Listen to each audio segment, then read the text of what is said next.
ঘুমে এত তাকাইতে পারছি না তো।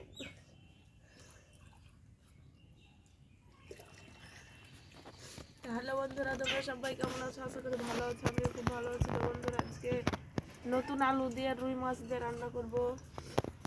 তো প্রথমে আলুগুলা কেটে নিয়েছি, ধুয়েও নিয়েছি, এবার তেলে ভাজবো। এখানে আদা রসুন বাটা আছে, এখানে শুকনো লঙ্কা বাটা, লবণ, জিরা, ধনিয়া, হলুদ, পেঁয়াজ সব আছে, দিয়ে দেবো। দিয়ে ভালো করে মাখিয়ে নেবো মাছের সঙ্গে মশলাটা।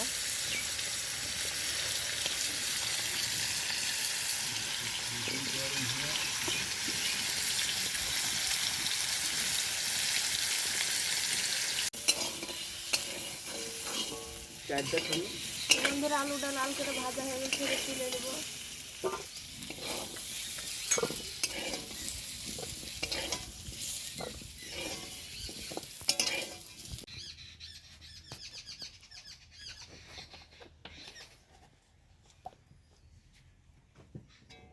কড়াইতে দিলাম আর মাছের মশলা ভালো করে মাখিয়ে নিয়েছি, সব মাছ দিয়ে দেবো একসঙ্গে।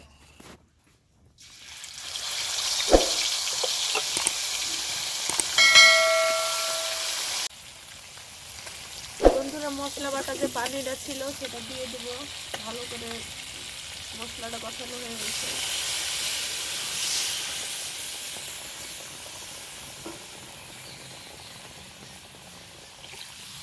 আর একটু পানি দিয়ে দিলাম।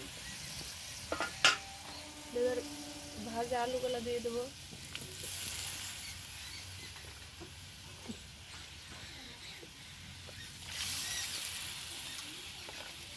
তরকারিটা হয়ে গেছে, এবার ধনিয়া পাতা দিয়ে নামিয়ে নেব।